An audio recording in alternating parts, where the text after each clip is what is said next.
द्वारा हिंदू धर्म में, सनातन धर्म में काम, क्रोध, लोभ, मोह को ये माना गया है कि ये नरक का द्वार है। ये सीधे व्यक्ति को नरक में ले जाते हैं।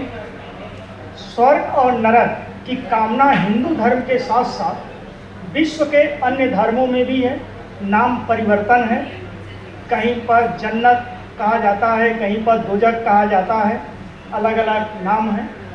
लेकिन सबकी चाहत ये होती है कि हम स्वर्ग को प्राप्त करें, हमारा उन्नति हो। अभी हमारे विशिष्ट अतिथि महोदय ने कहा कि योग जो है सनातन है, और सनातन की परंपरा में हम देखते हैं, उन्होंने अपने व्याख्यान में ये भी बतलाया कि जो अष्टांग योग है, यम, नियम, आसन, प्राणायाम, प्रत्याहार, धारणा, ध्यान और समाधि, इसे हम अष्टांग योग कहते हैं। अष्टांग योग में आपने कहा कि 2 कड़ियों आसन और नियम के बाद किया कि क्या आसन और नियम को हम निकाल दें तो योग प्रासंगिक होगा? नहीं, आपने बताया भी कि नहीं, ऐसा संभव नहीं है। ये उसी तरह संभव नहीं है जैसे हम कल्पना करते हैं कि अष्टांग योग एक सीढ़ी है जिसका सहारा लेकर हम ऊंचाई पर चढ़ते हैं। हमारे जीवन की ऊंचाई क्या है? हमारे जीवन का उद्देश्य क्या है? मोक्ष को प्राप्त कर, आत्मा को परमात्मा में विलीन कर दे, एकाकार कर दे। जैसे पानी की बूंद जो है समुद्र के जल में या कहीं भी मिलकर एकाकार हो जाती है, अपने अस्तित्व को खो देती है, वैसे ही हमारी जीवन का लक्ष्य है कि हम अपने आप को परमात्मा में विलीन करें। दूसरी चीज़ है कि आपने ये बताया कि योग सनातन है। उस संदर्भ में ऐसी चर्चा मिलती है कि योग की जो प्रारंभ भूमि है, आपने बताया भी, भारतवर्ष है। ऐसा माना जाता है कि योग के आदि प्रवर्तक जो हैं भगवान शिव। शिव के द्वारा योग का प्रवर्तन किया गया। प्रारंभ में भगवान शिव ने योग की शिक्षा या योग का संभाषण जो है, योग के विषय में सप्त ऋषियों को बतलाया, और फिर आगे यह परंपरा जो है सप्त ऋषियों से होते हुए लोक व्यवहार में आज प्रचलित है। इस प्रकार हम कह सकते हैं कि योग जो है एक ऐसी प्रक्रिया है जिसका पालन करके, जिसको हम अपने व्यवहार में लाकर हम अपना आत्मिक उत्थान कर सकते हैं।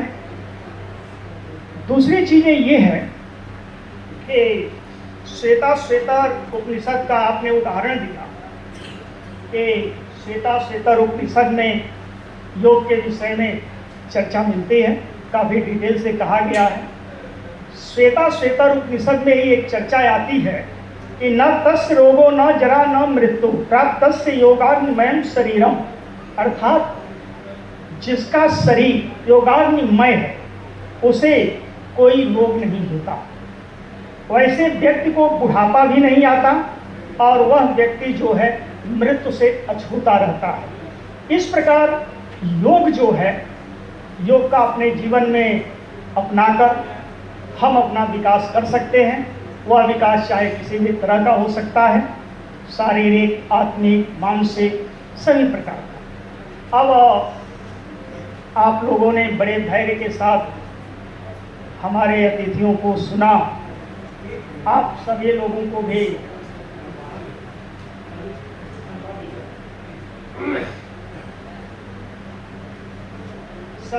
धन्यवाद।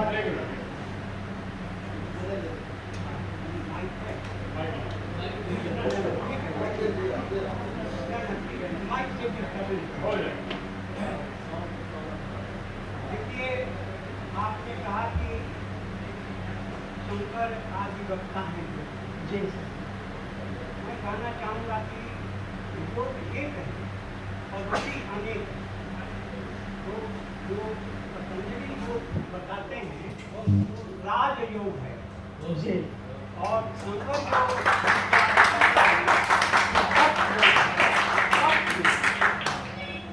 एक बात। दूसरी बात, आप श्वेता उपनिषद की बात श्वेता उपनिषद के संबंध में हमने कहा वेदा अहम पुरुषो महानतम। कोई पुरुष जो शरीर में स्थित चेतना है, पुरुष है, उसको यौगिक विधि से उन लोगों ने जाना कि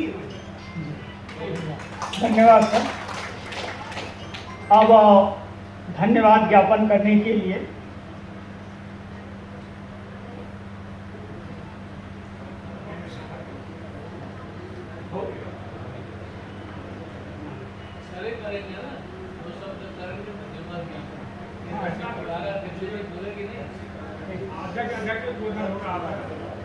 अब हम अपने प्राचार्य जी को आमंत्रित कर रहे हैं अध्यक्षीय भाषण के लिए।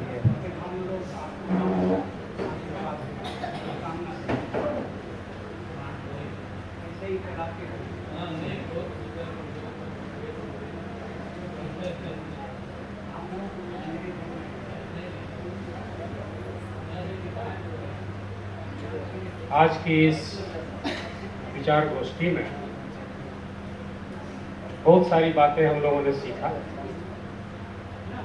और जहाँ तक मेरा मानना है कि ज्ञान का अगर प्रैक्टिकल विजडम के साथ कोई संबंध ना हो, उस ज्ञान का कोई वैल्यू नहीं। ज्ञान एक ऐसी धारा है जो भाग्य के बंद दरवाजे को भी खोल देती है।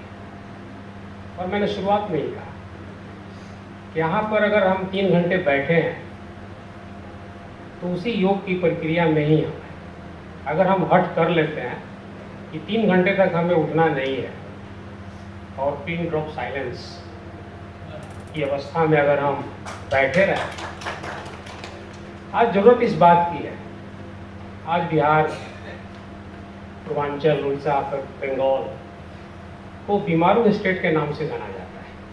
क्यों? इतने बड़े बड़े